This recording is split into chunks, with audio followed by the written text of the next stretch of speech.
How fast could the Navy build more aircraft carriers?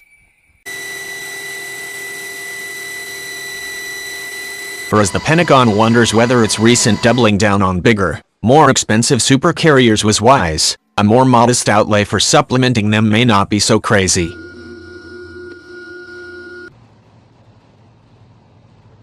On Saturday, Newport News Shipbuilding will hold a keel-laying ceremony for USS John F. Kennedy, the second of the Gerald Ford class carriers. Ohio Governor John Kasich is running for president, and he wants yet more aircraft carriers. About 5 more supercarriers, though over time, as he was careful to stress at a Republican Party forum in South Carolina on Monday. Left unclear in his remarks was just how much time he meant. Cutting the carrier fleet has occupied most of that sort of discussion recently, but let's also consider how feasible expanding it might be. Building a bunch more Fords would take decades, but the Navy could get some smaller ships much more quickly. The crew performed remarkably. They're outstanding. They trusted their training. They trusted their equipment. How's that? Consider the investment during the Cold War. Between 1968 and 2009, Newport News built, and the Navy commissioned, 10 Nimitz-class carriers about 1 every 4 years. The Navy currently buys 1 every 5 years. Just about everyone at Huntington Ingalls Industries would be delighted to return to the faster building rate, but that's still just an extra ship every 20 years. At that pace, the Navy would graduate back from 10 to 15 carriers, Fords or follow-ons, in about a century.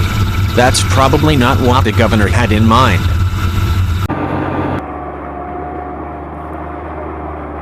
To further illustrate the challenge of what Kasich is recommending, consider doubling the current rate of supercarrier construction. Whether the work is entrusted to another firm with its own learning curve, or to the incumbent with a bigger monopoly, is a significant strategic decision.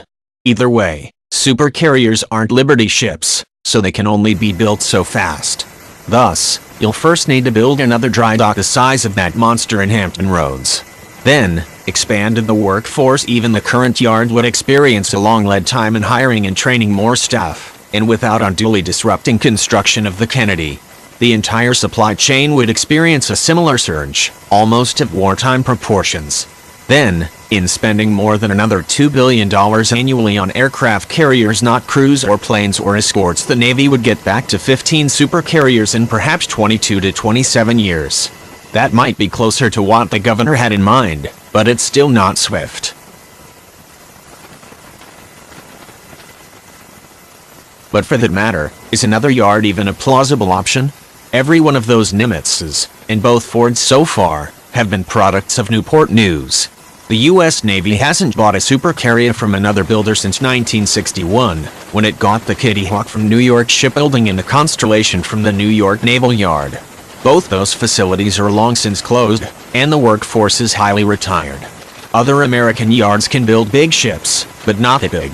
Kasich did clearly mean Ford-class ships for projecting power, but what if he could temper his enthusiasm, and just ask for more carriers?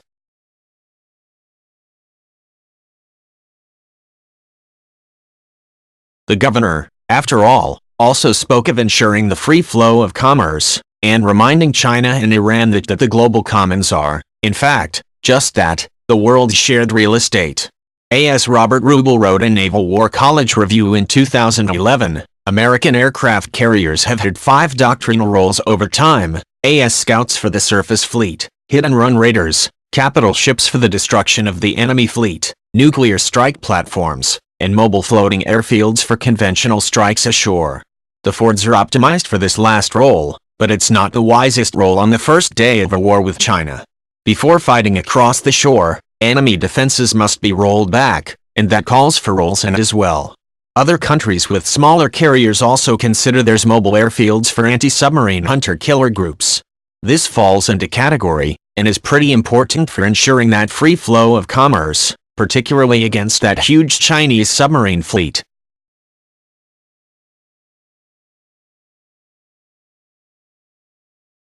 The U.S. Navy also has 9 helicopter carriers of the Wasp and America classes, mostly for troop-ferrying helicopters, but also for jump jets.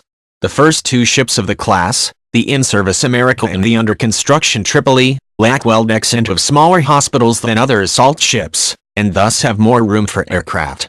After some uproar in the Marine Corps, all further ships of the class are now planned with well decks and full-sized hospitals. But a future administration could direct the Navy to build, in parallel with those future Americas, a whole further flotilla of aviation-only ships on the original pattern. America and Tripoli can each carry a large squadron of 20 F-35B Joint Strike Fighters and a pair of search and rescue MH-60 Seahawk helicopters. Alternatively, they could each carry a large group of submarine hunting MH-60s.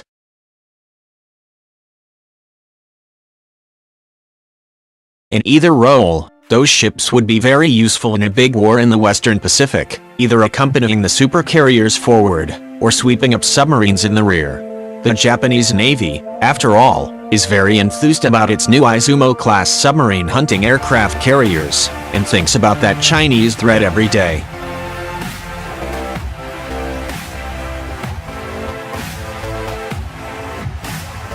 Fairly, none of the ships described are supercarriers.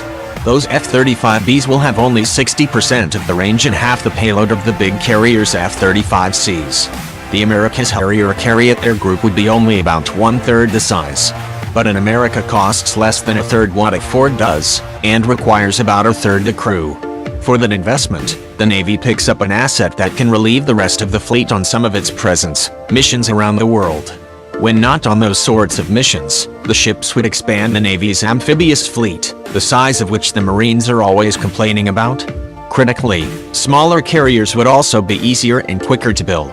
If Huntington Ingalls could not handle all the work in Pascagoula, the National Steel and Shipbuilding Company would assuredly bid for it in San Diego.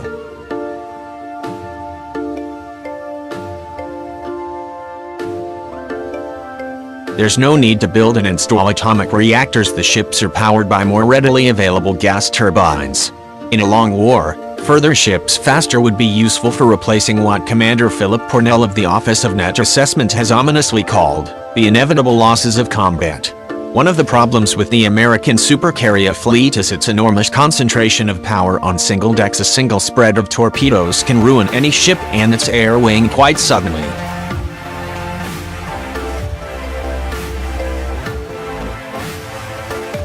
Of course, there's yet another way to add some small carriers to the fleet, and fast. The French government has 2 Mistrals for sale, at the very good price of perhaps 650 million euros each.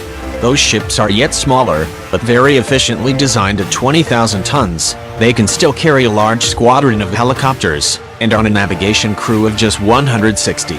France already has a fleet of 3 in Toulon, so some of the fixed costs of maintenance could be shared if 2 American ships were based with the Atlantic Fleet.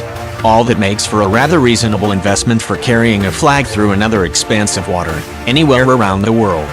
For as the Pentagon wonders whether its recent doubling down on bigger, more expensive supercarriers was wise, a more modest outlay for supplementing them may not be so crazy.